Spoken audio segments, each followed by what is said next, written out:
Hey everyone, and welcome, ninth grade students of St. Paul American School Clark, to today's Explainer. We're jumping right into our exact focus today, which is G9, General English 9, Unit 1, Lesson 2, Analyze the effects of narrative techniques, including foreshadowing, irony, and suspense, and identify narrative elements in poetry and drama. So get ready, because today, we are completely upgrading your reading vision. I mean, if you've ever felt like an author was, playing a game with your emotions or maybe hiding a secret message right in plain sight, you are absolutely right. And today, we're going to learn exactly how they do it. Okay, let's dive into this. Here's a quick look at our agenda for today. We'll start with today's learning objective, then move to narrative techniques explained. After that, elements, poetry, and drama, followed by citing evidence and analysis. We'll wrap things up with a misconception check and finally a quick formative check. All right, Section 1, today's learning objective. So, our primary goal today is to build what I like to call a detective's toolkit. This toolkit is absolutely crucial because it's going to help you uncover an author's hidden intent. By the time we finish this explainer, you'll be able to confidently analyze the effects of narrative techniques, things like foreshadowing, irony, and suspense. You're also going to learn how to identify narrative elements specifically within poetry and drama, and honestly, most importantly, you'll learn how to cite concrete evidence from the text to make brilliant inferences and draw logical conclusions. It's going to be a real game changer. Moving right along to Section 2, Narrative Techniques Explained. Let's break down exactly how authors manipulate our expectations to keep us literally glued to the page. First up is foreshadowing. I want you to think of foreshadowing as a deliberate clue hunt within the text. An author is going to plant these subtle hints. Maybe it's a really strange piece of dialogue, a lingering description of a room, or just a seemingly minor event that clues you in about something that might happen later on in the plot. The ultimate signal that you've just read a foreshadowing clue? It's when your brain naturally pauses and you think, why did the author just tell me that specific detail? It builds your interest without giving away the ending, making you speculate about how that tiny clue will ultimately impact the whole shebang. And that speculation leads us directly into our next technique, which is suspense. Suspense is really the emotional result to those foreshadowing clues. It's the tension created as we, the readers, just sit there and wait. It literally stretches time. When an author drops a hint, they are forcing us to wait for the character to finally recognize the truth or for the final resolution of the plot. It's that intense edge-of-your-seat feeling where you simply have to turn the page just to see if your prediction was right. Next up, we have irony. Now, irony isn't just some neat little literary trick. It's a super powerful lens. It is the exact moment a text quietly dares you to notice the gap between what actually is and what seems to be. Recognizing this gap, it fundamentally changes how we hear the tone of a passage and how we judge the characters involved. Now, what's really interesting about this slide is how we can break this irony gap down into three distinct, really powerful forms. First is verbal irony. This is when a speaker's literal wording completely conflicts with their intended meaning. Basically, the words wear a mask. A character might say something that sounds super polite, but actually lands like a sharp insult. Second, we have situational irony. This is what happens when reality flat out refuses to cooperate with expectation. It's when a plot argues back. Like, imagine a plan perfectly designed to save someone actually becomes the direct reason they suffer. That's situational. And finally, dramatic irony. This happens when the audience knows something a character doesn't. The gap here is between our knowledge and the character's knowledge, and man, it is deeply emotional because we're the ones stuck carrying the heavier truth.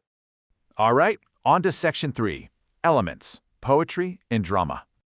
To see how these narrative techniques build and operate within unique formats, let's take a look at poetry and drama. Now, you're likely familiar with narrative poetry and lyric poetry, but dramatic poetry is kind of its own fascinating category.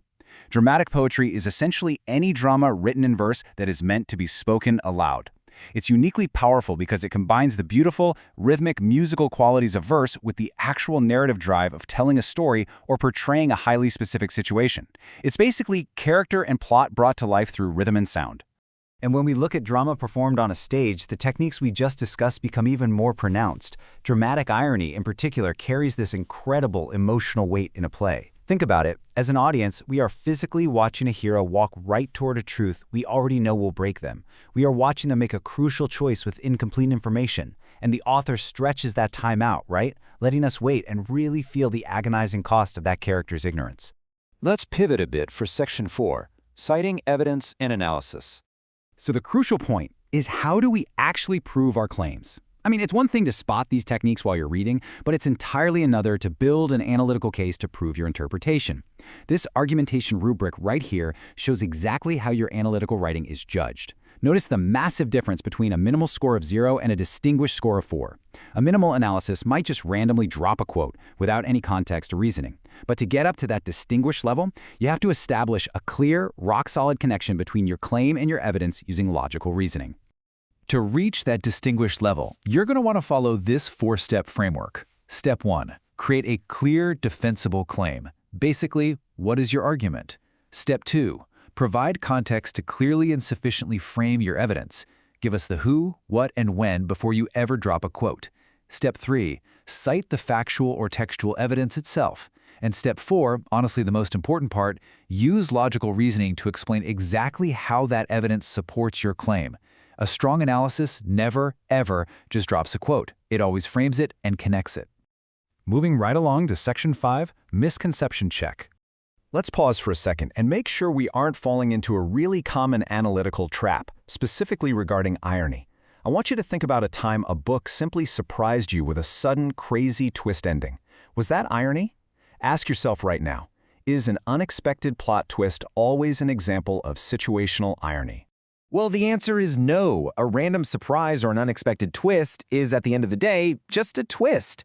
Situational irony specifically requires the outcome to completely contradict a logical expectation or an intention. It has to expose that specific gap we talked about, where reality refuses to cooperate with what was intended. A great example of this is the trap of good intentions, where a character takes an action specifically to prevent a disaster, and that very action is what actually causes the disaster. That is irony. A random meteor hitting the Earth in Chapter 10 out of nowhere? Yeah, that's just a twist. And that brings us to Section 6, Quick Formative Check. All right, it is time to test your newly upgraded analytical lens with a quick scenario. Imagine you're sitting down to write your next English assignment. You write a paragraph claiming that an author used early hints to build tension for the reader, and you thoroughly support this claim by citing a specific quote, framing it with context, and reasoning through it. Out of everything we covered, which of the concepts we discussed today are you applying in that exact moment? And this brilliantly illustrates how all these concepts connect. You are analyzing foreshadowing, which are those early hints, which build suspense, that tension. And you are actively applying the essential skill of citing textual evidence by framing and reasoning through your quote. Recognizing the literary device and building a logical argument literally go hand in hand. Okay, let's lock all of this in with a quick recap. Authors plant early clues, that's foreshadowing, to build reader tension, which is suspense. Irony is a gap between reality and expectation, taking the form of verbal, situational, or dramatic irony. Dramatic poetry beautifully combines the musicality of verse with the forward drive of a story. And lastly, whenever you write about any of this, you must always frame your textual evidence with context and follow it right up with clear, logical reasoning. I want to leave you with one final thought to take into your next reading assignment. Now that you have this shiny new detective's toolkit, how will actively identifying the gaps of irony change the way you judge characters in the very next story you read? Seriously, don't just passively read the words on the page anymore. Actively look for the gaps. Uncover what the author is really trying to tell you. Thank you so much for joining me for this explainer, and happy reading!